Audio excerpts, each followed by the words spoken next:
Hey class, so in this video we're going to finish talking about Descartes, and I'm going to hit on three basic points. First, the metaphysics that is developed in the Meditations.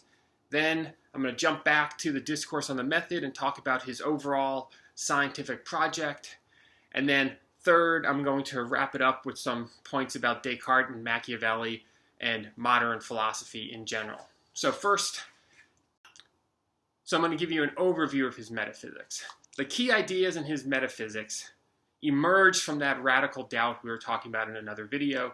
Descartes comes to the conclusion that the first thing that he can be certain of is I think, therefore I am. And this will lead him to the conclusion that what he can say of himself is that he is a thinking thing, re cogitans. What is a thinking thing? Well, it is not a physical thing. Right? Descartes does not know whether or not he has a body at this point. His body could be an hallucination. It could be a dream. It could be an evil wizard fooling him. All he knows then is that he is a thinking thing. But, and here's where it gets tricky, one of his thoughts is that he has a body. Meditation 1, he's also like, well, maybe I have a pumpkin for a head, right? So the thought that you have a pumpkin for a head doesn't mean you have a pumpkin head.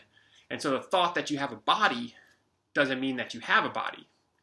So all Descartes knows for sure is that he is a thinking thing, re cogitans, and he examines the contents of his thoughts, or the acts of thinking that he is, and tries to determine if he can classify different kinds of thoughts and the like.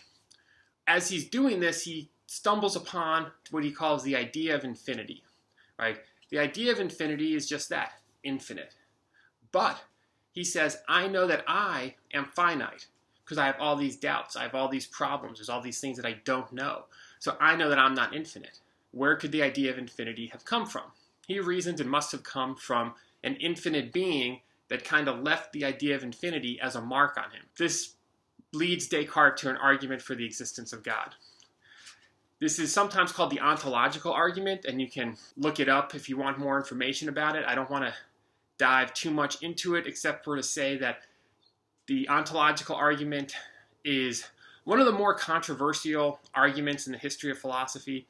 You could line up great philosophers on the pro and con side, and whether or not one endorses the ontological argument has no relationship with whether or not one describes oneself as a theist. So one of the biggest critics of the ontological argument was Thomas Aquinas, who was as theistic as any philosopher could be, but he just did not think that the ontological argument is a good proof for the existence of God. So Thomas Aquinas famously comes up with what he calls like the 5 ways, the quinque via, to prove the existence of God, and the ontological argument is not one of those ways because he doesn't buy it. And this is in the Middle Ages, before Descartes. After Descartes, Immanuel Kant, who's one of the greatest philosophers probably to ever have lived, also is unpersuaded by the ontological argument.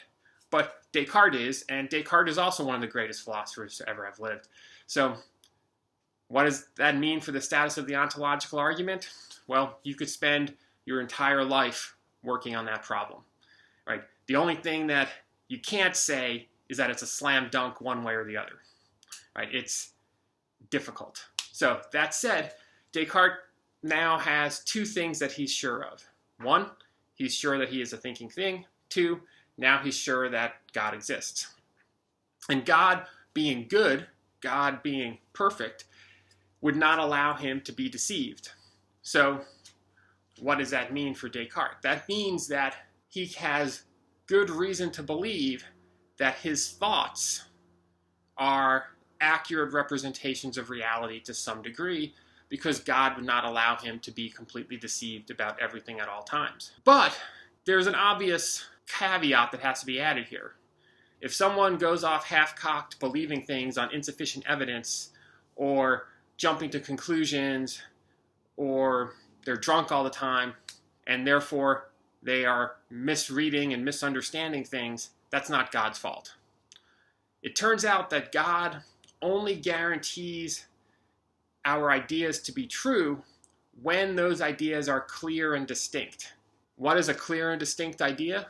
Essentially, it is an idea that we arrive at as the result of applying that method that we talked about in other videos.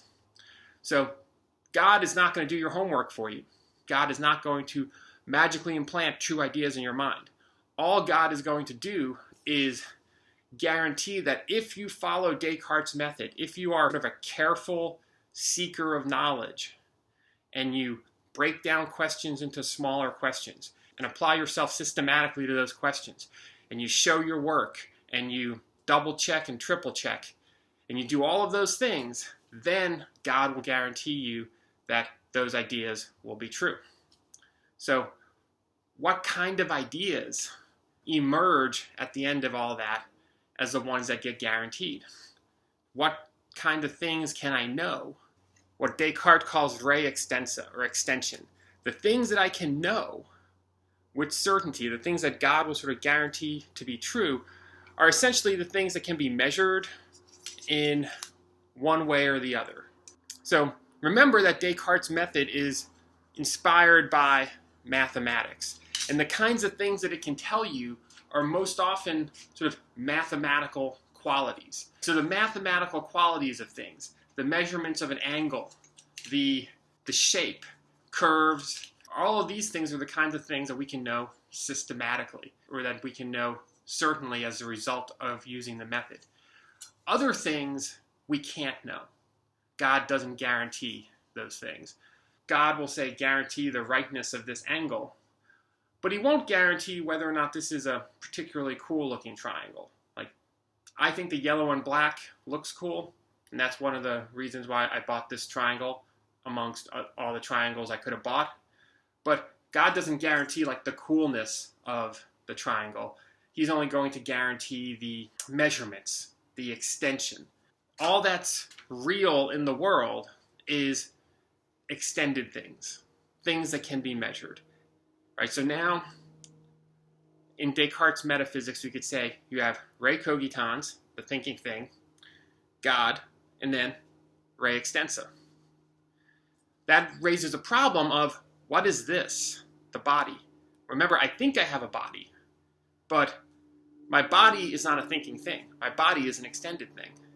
So we have what's sometimes called the mind-body problem, or substance dualism, where we have two substances, re cogitans and re extensa.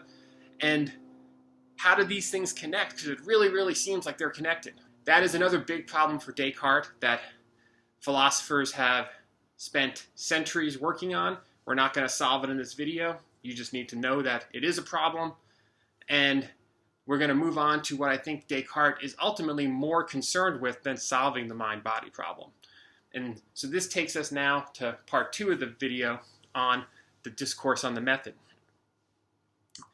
In the last couple sections of the discourse, he begins to describe some of the results of his method. And it can seem a little abstract, and he's talking about tracing the movements of blood through arteries and stuff. But what he's ultimately doing there is trying to show his readers that the application of his method yields more detailed and more precise understandings of physical phenomena than the prevailing Aristotelian sciences of his day can do. So he's trying to say, hey, look what we can learn doing it my way versus doing it Aristotle's way. Even then, his goal is not merely theoretical. Like, one of the big drawbacks from Descartes' point of view of Aristotle's science is that for Aristotle, science, scientia episteme, is always purely theoretical.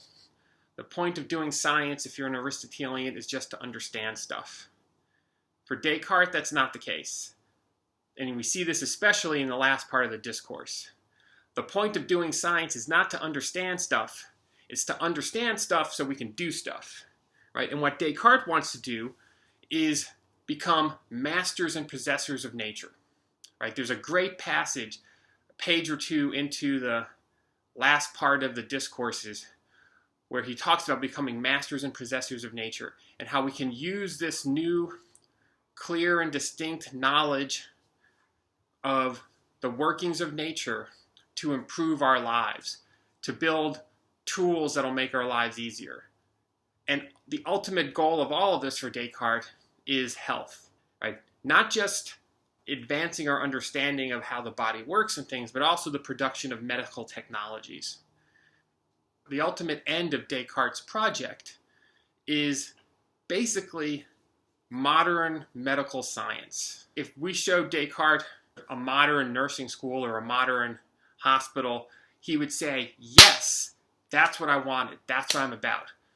It may have taken 400 years to get there, but that's the direction I was pointing you in.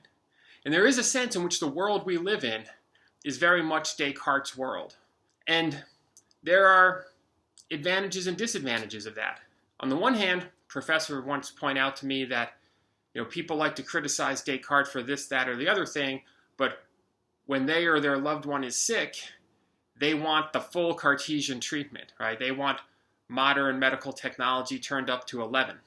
On the other hand, it's also modern technology that creates problems like pollution and climate change and things like that. So there's a double-edged sword with Descartes. So now I want to talk about the overall theme with modern philosophy. Our discussion of Machiavelli and Descartes gives us two sort of pillars of early modern philosophy. They might not seem to have much in common, but I think in fact they do. Firstly, we know that Descartes read Machiavelli. They are both doing something similar in the sense that they're trying to introduce new modes and orders, right, to use Machiavelli's phrase.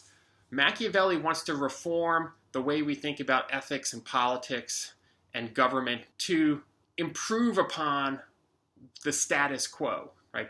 He thinks that the status quo, the way things were done in his day and had been done for centuries before, was not working, and so he put his mind to work to try to find better solutions, better practices, better ways of thinking about government, to introduce these new modes and orders and improve hopefully the lives of the people. This is why I think Princess Elizabeth was right to say that Machiavelli's goal in his writings is to show princes how to produce stability, because without stable regimes, you can't really have anything else going. Descartes is doing the same thing, but in a different area of life. He's doing it in the sciences and in metaphysics and how we think about not just politics and ethics, but how we think about the world and science and nature. And you put those two streams together, the Machiavellian stream and the Cartesian stream, and let them simmer for a while, and you end up with something like the modern world. If you want to understand a good part of the world that we live in, you have to read and study Descartes, Machiavelli, and other people like that.